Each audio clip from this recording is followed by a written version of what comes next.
जिले की हर खबर सबसे पहले आप तक पहुंचाने का वादा, बस यही है एक इरादा। आज ही लगाए अपना पद्मेश डिजिटल सेटअप बॉक्स। नमस्कार, आप देख रहे हैं पद्मेश 24/7 क्रिसमस संडे के साथ। न्यूज बुलेटिन की शुरुआत करते हैं हेडलाइन से।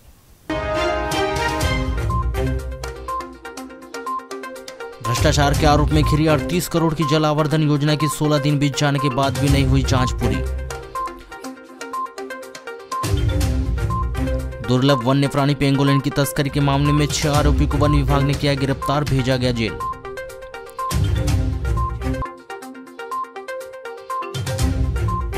गांव में रहने वाले लोगों पर भी पड़ रहा है टैक्स का अतिरिक्त भार, गांव के इनकम के अनुसार तय हो रहा टैक्स।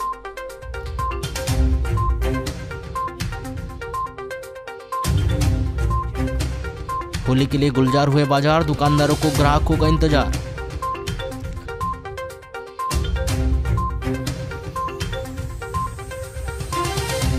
बालाघाट से लेकर 12 समिति कर्मचारी और पेंशनरों ने बैठक कर लंबित मांगों को पूरा करवाने के लिए बनाई रणनीति। जिला मरार माली समाज की अंतिम आम सभा रविवार को संत रविदास चौक स्थित मरार माली समाज के भवन में आयोजित की गई, जिसमें इस कार्यकारिणी का कार्यकाल समाप्त होने पर इस कार्यकारिणी को भंग करते हुए जिला एवं ब्लॉक के अध्यक्ष सहित पूरी कार्यकारिणी के गठन को लेकर विचार विमर्श किया गया। वहीं इस बैठक के संबंध में जानकारी देते हुए जिला मरार माली समाज के अध्यक्ष रमेश नागेश्वर ने बताया कि हमारे संगठन का कार्यकाल 3 वर्ष का रहता है, जिसकी अवधि पूर्ण होने जा रही है, जिसके चलते आम सभा की बैठक बुलाकर अपने समाज में पुनः नए जिला अध्यक्ष ब्लॉक समिति की कार्यकारिणी के लिए निर्वाचन की प्रक्रिया प्रारंभ करने के संबंध में विचार विमर्श करने आम सभा आयोजित की गई है। उन्होंने कहा कि अभी कार्यकारिणी भंग हो जाएगी तथा जब तक नए पदाधिकारी नियुक्त नहीं होते हैं तब तक जिले एवं ब्लॉक के अध्यक्ष कार्यवाहक अध्यक्ष के रूप में काम करेंगे तथा इसके बाद सदस्यता शुल्क अभियान भी चालू करेंगे। उसके बाद जितने भी सदस्य बनेंगे उसी के माध्यम से जिला एवं ब्लॉक अध्यक्ष को चुना जाएगा। आखिरी आम सभा है और इस आम सभा में ये जितने भी हमारे ब्लॉक और जिले के अध्यक्ष वो आज से भंग हो जाएंगे, कार्यकारिणी भंग हो जाएगी और वो कार्यवाहक अध्यक्ष रहेंगे और हम इसके बाद सदस्यता शुल्क अभियान चालू करते हैं और उसके बाद जितने सदस्य बनेंगे उसी के माध्यम से हमारा जिले का और ब्लॉक का अध्यक्ष चुना जाएगा और उसके बाद ब्लॉक वाले अध्यक्ष चुना जाएगा, जिले के अध्यक्ष चुना जाएगा। मध्य प्रदेश शासन के द्वारा पंचायती राज अधिनियम के तहत पंचायतों के खर्चे निकाले जाने के लिए पंचायतों में भी संपत्ति कर, नल कर, प्रकाश व्यवस्था, स्वच्छता कर और मकान बनाए जाने के पहले अनुमति के आदेश बीते दिनों दिए गए थे। इस विषय पर जानकारी देते हुए बालाघाट जनपद पंचायत के सीईओ गायत्री कुमार सारथी ने बताया कि पंचायती राज अधिनियम के तहत पंचायत अपने अनुसार लोगों की आय को देखते हुए टैक्स वसूली लागू कर दी गई है। जिले के भीतर स्व सहायता समूह को इस वसूली का काम सौंप दिया गया है। अब तक के मिले परिणामों के अनुसार स्व सहायता समूह के द्वारा बेहतर तरीके से वसूली का काम किया जा रहा है। निश्चित ही इस तरह के कर वसूली किए जाने से पंचायतों को स्वयं की आय भी होगी, जिससे भविष्य में विभिन्न तरह के कार्य करने को पंचायत में मदद भी मिलेगी। नहीं है, लेकिन पंचायती राज अधिनियम में स्पष्ट प्रावधान है कि ग्राम पंचायतें अपने प्रस्ताव से जो अधिकतम सीमा है उसका पालन करते हुए मकान कर, स्वच्छता कर, प्रकाश कर, जल कर लगा सकती हैं।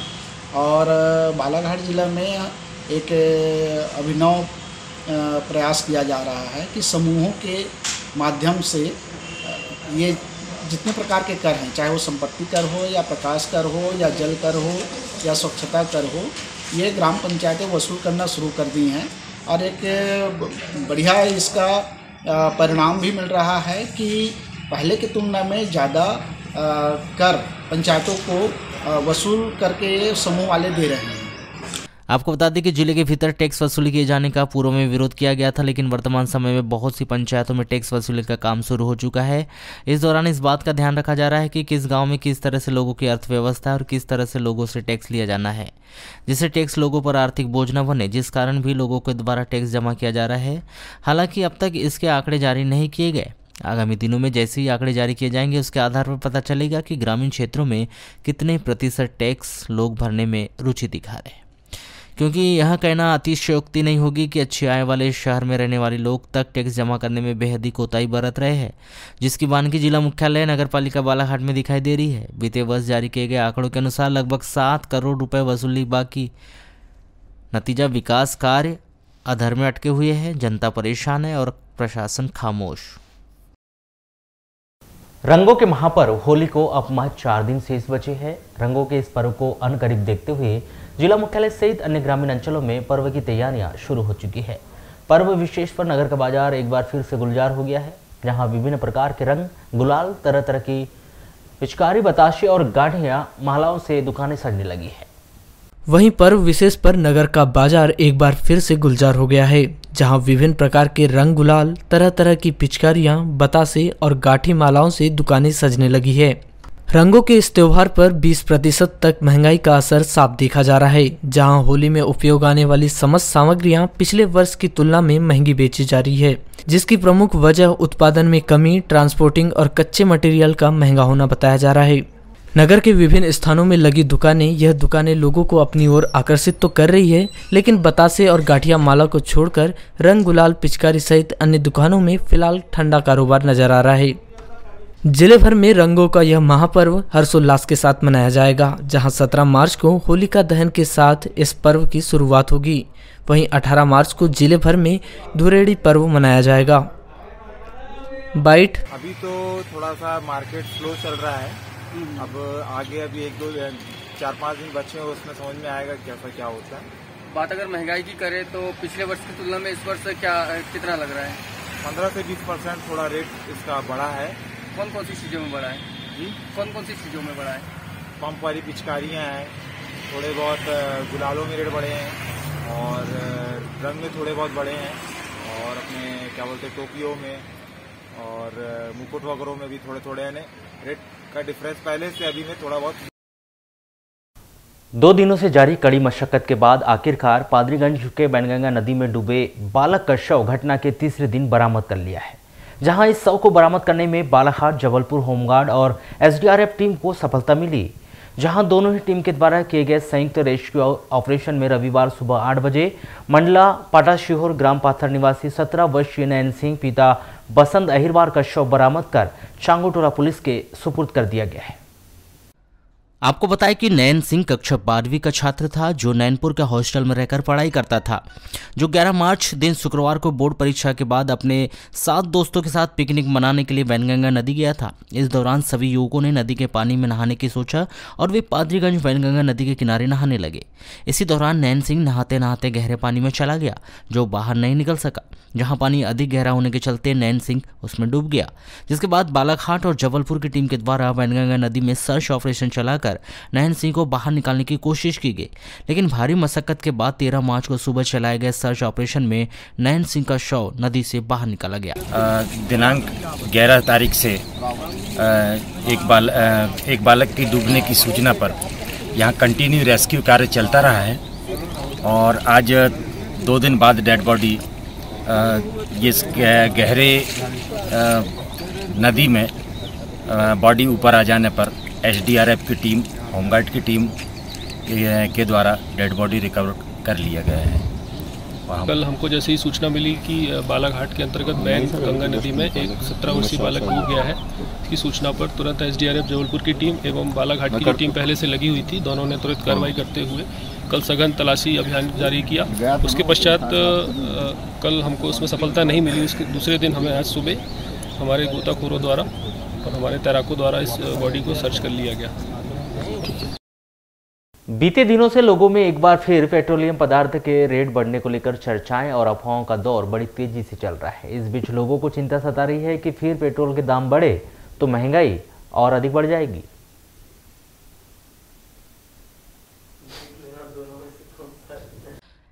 इस विषय पर जब हमने स्थानीय लोगों से चर्चा की तो उन्होंने भी कहा कि उन्हें भी लग रहा है कि यूक्रेन और रूस का युद्ध चल रहा है, ऐसे में पेट्रोलियम पदार्थ के दाम बढ़ सकते हैं। तो वहीं लोगों को यह भी चिंता लग गई है कि बीते दिनों 5 राज्यों के चुनाव पूरे हो गए हैं, तो सरकार शायद पेट्रोलियम पदार्थ के दाम बढ़ाने में रुचि दिखाए। ऐसे में लोग चाह रहे हैं कि सरकार वेट टैक्स कम करके दाम में बढ़ोतरी को रोक दे। पेट्रोल नहीं आया था 110 रेट कम होना चाहिए, तब तक बहुत बढ़ रहा है, बहुत महंगाई बढ़ेगी ना, महंगाई बढ़ से हर चीज रेट बढ़ेगा, सब्जी का रेट बढ़ेगा, कपड़े रेट बढ़ेगा, सबका रेट बढ़ेगा। तो ऐसा है अगर बाहर से तेल आ रहा है तो रेट तो बढ़ेगा युद्ध से, है, और जो भी रेट बढ़ेगा तो सरकार उसके लिए सक्षम है कि उसको क्या करना है, उसमें वेट कम करना है या परेशान कम चाहिए या लोगों को परेशान करना है, ये सरकार पर डिपेंड है। देखो जो भी माल ढोने वाली जो सामग्री आती है उस पर प्रभाव पड़ेगा, इसका बाहर से जो भी सामग्री आती है वाहनों से उस पर प्रभाव पड़ेगा, इसमें महंगाई बढ़ेगी और लोग परेशान होंगे, तो स्थिर रखना चाहिए, सरकार पर डिपेंड है ये। इस विषय पर चर्चा के दौरान पेट्रोल पंप के मैनेजर ने बताया कि बीते दिनों से पेट्रोल की खरीदी थोड़ी कम हुई है, शायद इसकी वजह शादी विवाह कार्यक्रम नहीं होना, गर्मी का बढ़ना भी हो सकता है। हाँ अभी कुछ तो कम हुई है, अभी प्रभाव पड़ा है, अभी 700-800 लीटर पर डे आने कम दिख रहा है पेट्रोल अभी। हाँ सभी पेट्रोल पंप में कम, अब सबका तो बता सकता नहीं, पर अपने यहाँ तो सब कम हो गया है। हाँ बोल तो रहते पर अभी रेट बढ़े नहीं हालांकि अभी, हाँ खपत कम हो गई है। ग्रामीण पुलिस ने ग्राम समनापुर के आमगांव के खेत में एक व्यक्ति की विद्युत करंट से मौत होने के मामले में खेत के मालिक चमन प्रकाश दमाहे और उसके दोनों बेटे सोनू दमाहे और भोलू दमाहे के विरुद्ध गैर इरादतन हत्या का अपराध दर्ज कर विवेचना शुरू की है। 10 मार्च की रात्रि चमन प्रकाश और उसके बेटे के द्वारा वन्य प्राणियों का शिकार करने बिछाए गए विद्युत करंट की चपेट में आने से 35 वर्षीय व्यक्ति घनश्याम लिल्लारे की मौत हो गई थी और एक व्यक्ति घायल हो गया था। घटना के बाद से चमन प्रकाश दमाहे अपने दोनों बेटों के साथ फरार है, जिनकी तलाश की जा रही है। प्राप्त जानकारी के अनुसार 10 मार्च की रात्रि में घनश्याम लिल्लारे अपने साथी प्रीतम बसने और अन्य लोगों के साथ खेत गए थे और खेत से घर लौट रहे थे। इसी दौरान चमन प्रकाश दमाहे और उसके बेटे के द्वारा वन्य प्राणी को मारने बिछाए गए विद्युत प्रभावित जीआई तार की चपेट में आने से घनश्याम की मौत हो गई। वहीं प्रीतम बसे ने विद्युत करंट से झुलस गया था, जिसे जिला अस्पताल में भर्ती किया गया है। शहर के वैनगंगा नदी के बड़े पुल पर एक युवक युवती कूदने की महज अफवाह से सनसनी फैल गई और देखते ही देखते वैनगंगा नदी के पुलिया के ऊपर भीड़ भी लग गई। पुल के दोनों छोर पर वाहन खड़े हो गए। दरअसल यह घटना 13 मार्च को करीब 1:45 की है। सूचना मिलते ही कोतवाली पुलिस भी मौके पर पहुंची और इस दौरान पुल पर लगी भीड़ धीरे धीरे कम हो गई। किसी ने पूछा कि क्या हुआ, पता चला कि किसी ने बताया अभी इस पुल पर से एक युवक युवती कूद गए हैं। युवक युवती को नदी में कूदते हुए किसी ने देखा नहीं, महज युवक युवती के नदी में कूदने की अफवाह थी।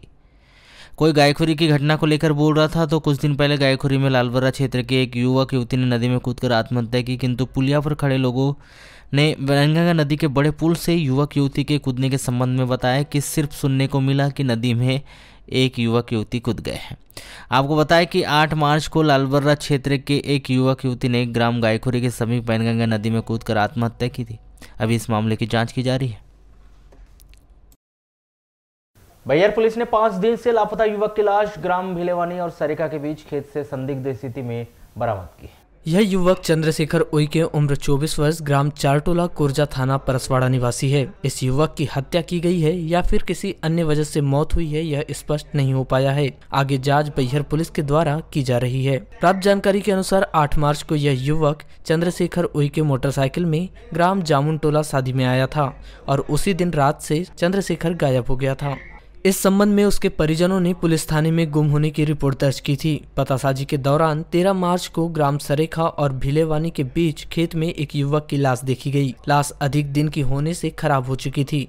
इस युवक की पहचान चंद्रशेखर उइके ग्राम चारटोला कोरजा थाना परसवाड़ा निवासी के रूप में की गई, जो 8 मार्च से लापता था, जिसकी मोटरसाइकिल भी बैयर पुलिस द्वारा जब्त कर ली गई है। इस युवक की हत्या हुई है या अन्य वजह से मौत हुई है, यह स्पष्ट नहीं हो पाया है। लालबर्रा नगर मुख्यालय में स्थित सब्जी मंडी का एकमात्र हेडपंप खराब होने के कारण सब्जी व्यापारियों सहित अन्य दुकानदारों को पानी की समस्याओं का सामना करना पड़ रहा है। हैंडपंप खराब होने के साथ ही उसमें लगा डंडा भी नहीं है, जिसके कारण हैंडपंप से पानी नहीं निकल पा रहा है, जिसकी वजह से व्यापारियों के साथ मजदूरी करने वाले लोगों को भी पानी के लिए इधर उधर भटकना पड़ रहा है। साथ ही ज्योतिबा फुले गार्डन के समीप स्थित नालियों की नियमित साफ सफाई नहीं होने के कारण गंदगी का अंबार लगा हुआ है, जिससे दुर्गंध से नाली किनारे दुकान लगाकर सब्जी बेचने वाले के साथ ही ग्राहकों को भी खासी परेशानियों का सामना करना पड़ता है। 15 दिन से बिगड़ा हुआ है। और क्या हो गया? इसका डंडा, वो पंडा जो होता है ये पानी भरने वाला, उनने डंडा ले जा चुका है यहाँ का। फिर कहाँ से पानी लाते फिर आप? पानी लेके चला रहे, बाहर से ला रहे हैं। तो एक ही एटो में गया सब्जी मार्केट? सब्जी मार्केट में एक ही एक्सटेंट है। तो इससे कभी आपने किसी को बोले नहीं? बोले इसके पहले भी 1-2 बार पर कि ला दूंगा दंडक। मैंने उसको बोला पंडा को कि पंचायत में जमा करो तो नल बनेगा। हाँ। तो घर ले जा लिया उनका, ऐसा बता रहे। तो परेशानी होती है? परेशानी होती है जी पानी के लिए। और क्या स्थिति नाली की यहाँ पे जैसे दिख रहा है? नाली तो बहुत गंदी है। हाँ, कभी बिगड़ता है कभी चालू रहता है। अभी कब से बिगड़ा हुआ है? हो गया 1-8 महीना धीरे धीरे। अच्छा, फिर पानी कहाँ से ला रहे हैं? कहीं के बोरिंग से लाते हैं, कहीं ये भैया के यहाँ से लाते हैं। अच्छा, तो समय पे मिलता है पानी कि नहीं मिल पाता? हाँ, अब कहीं थोड़ा बहुत लाए तो लाए, नहीं तो होटल से पीने का पानी लाते हैं। फिर पानी नहीं रहता तो होटल वाले लाने देते हैं? हाँ, लाने देते हैं, मजबूरी में बेचारे पीने के लिए पानी। पर परेशानी होती है? परेशानी होती है ना जी। और साफ सफाई होती है कि नहीं आसपास? नहीं होती जी, अभी तो ना बैठे हैं तो इतनी गंदगी होती, इतने हद से ज्यादा, इतने ऐसे कोई गिराए बोलते हैं भाई कैसे कैसे बैठते हैं। बोले अब जाए नहीं तो बैठते हैं। ये बताइए, जैसे आप लोग को जो टैक्स लेते हैं यहाँ पे बाजार का, बुधवार का दिन, तो कितना देते हैं आप लोग? 30 रुपए। तो उसके बाद भी सुविधा नहीं दे दे रही। देख नहीं, पानी पूरा भरा है, किनारे में हम लोग बैठते हैं, गंदगी होती है, मच्छर चापते हैं। भैया ये तो 2500 बार वो खराब होता है, ले दे के मेरे को कहीं उसको कन्हैया को फ़ोन करना पड़ता है, ग्राम पंचायत सचिव को। फिर वो मात्रे जी हैं पंचेश्वर जी नेवरगांव वाले, वो आते हैं, वो सुधराते हैं निकाल के। 2 आदमी मेरे को देना पड़ता है साथ में, तब वो खुलता है। तो पीएचयू विभाग वाले कोई ध्यान नहीं देते? कोई ध्यान नहीं देते। पीएचयू वाले बोलते हैं हमने पंचायत के जुम्मे में कर दिए। पंचायत वाले को जब बोले हमको खबर दिया नहीं, आप ही खबर देते हो कहते हैं। अभी भी मैंने खबर ही दिया कि मैंने इसका डंडा निकल गया, शायद मेरे को पंडा के पास है ना। उनने पंडा से पूछे ना, पंडा से आज तक बात की। मैं पंडा से पूछा भैया डंडा कहाँ है, तो बोले गुप्ता जी क्या जमा भैया यहाँ पे पड़ा हुआ था। तो ये बताइए, जैसे यहाँ सब्जी मार्केट है, यहाँ से बाहर के लोग भी आते हैं, तो फिर पानी की किस तरह से परेशानी होती है? पानी का कभी कभी अपने यहाँ से लेते हैं, नहीं होता तो बेचारे दूसरी जगह से लेके आते हैं। अरे परेशानियाँ हो रही हैं, बहुत परेशानियाँ। और नालियाँ चौक, नाली देख लो, उसका पानी आ जाए तो ये हैंडपंप पूरा भरा रहता है। पांडरवानी पंचायत के ग्राम प्रधान अनीस खान ने बताया कि हैंडपंप खराब होने की जानकारी आपके माध्यम से संज्ञान में आई है, जिसे जल्द ही सुधार दिया जाएगा एवं नालियों की साफ सफाई की जाती है। परंतु सब्जी मंडी के दुकानदारों द्वारा नालियों में कचरा डाल दिया जाता है, जिसके कारण नाली जाम हो जाने के साथ ही उसमें गंदगी हो रही है। जल्द ही साफ सफाई करवा दी जाएगी। आपके माध्यम से भी जानकारी प्राप्त हुई है। आज ही मैं बोलता हूँ और हैंडपंप को सुधार करवा के पानी की व्यवस्था करवा दी। तो यहाँ की नालियों की भी सफाई नहीं हो पा रही है? नहीं, नालियों की तो नियमित सफाई होती, चूँकि वो सब्जी मार्केट है, लोग जितने भी लोग वहाँ बैठते हैं सब्जी झाड़ पोंछ के हर दिन नाली के अंदर डाल देते हैं, इसलिए वहाँ गंदगी ज़्यादा बनी रहती है। क्या किया जाएगा उसके लिए? कुछ नहीं, इन लोगों को नोटिस भेजेंगे, जो लोग कचरा नाली के अंदर डालते हैं उनको नोटिस भेजी जाएगी और साफ़ सफाई कराई जाएगी। वन परिक्षेत्र पश्चिम बैयर में एक बार फिर दुर्लभ वन्य प्राणी पेंगोलिन की तस्करी का मामला सामने आया है, जहां पर विभागीय अमले सहित संयुक्त टीमों के द्वारा घेराबंदी करते हुए इस मामले से जुड़े 6 आरोपियों को जीवित पेंगोलिन के साथ गिरफ्तार किया है। आरोपियों के पास से विभागीय अमले ने कार एवं मोटरसाइकिल भी जब्त किया है। पेंगोलिन तस्करी में गिरफ्तार किए गए सभी आरोपियों के विरुद्ध वन अमले ने विभिन्न धाराओं के तहत अपराध दर्ज कर परिक्षेत्र के अंतर्गत उक्त आरोपियों को गिरफ्तार कर माननीय न्यायालय के समक्ष पेश किया गया, जहां से उसे जेल भेज दिया गया है। प्राप्त जानकारी के अनुसार वन अमला को मुखबिर से सूचना मिली थी कि मलाछन मार्ग पर एक टवेरा वाहन में बैठे कुछ लोगों के द्वारा वन्य प्राणी पेंगोलिन की बिक्री को लेकर इधर से उधर वे भटक रहे हैं, जिसके आधार पर वन अमले के द्वारा तत्काल ही टीम गठित कर मौका स्थल पर पहुंचकर वाहन का घेराबंदी कर मलाछन के पास पकड़ा गया। वाहन से जीवित अवस्था में एक दुर्लभ वन्य प्राणी पेंगोलिन पाया गया। कल यहाँ पश्चिम बैयर परिक्षेत्र अंतर्गत जॉइंट ऑपरेशन किया गया wild life crime control bureau, special task force और टाइगर स्ट्राइक फोर्स के साथ मिलकर, जिसमें हमने एक जीवित पेंगोलिन को पकड़ा है, जिसमें अभी हम 6 लोगों को पकड़ पाए हैं और इसमें आगे कार्रवाई अभी जारी है। सर, कहाँ का मामला था और कैसे इनको आपने गिरफ्तार पकड़ा है? इनको टीम बनाकर सूचना जैसी हमें मिली थी वैसा मलाजखंड रोड पर 4 टीम गठित करके इनको घेराबंदी करके पकड़ा गया। कितने आरोपी? इसमें अभी 6 आरोपी। हाँ सर, ये जो शिकार किया गया है पेंगोलिन का, किस लिए इन्होंने शिकार किया था इसका? इनके बयानों के आधार पर तो यही समझ में आ रहा है कि इसे बेचने के लिए ये इसको लेके जा रहे थे। और सर, इसमें और भी लोगों के होने की आशंका शामिल होंगे? और लोग शामिल हो सकते हैं, अभी जांच कार्रवाई जारी है।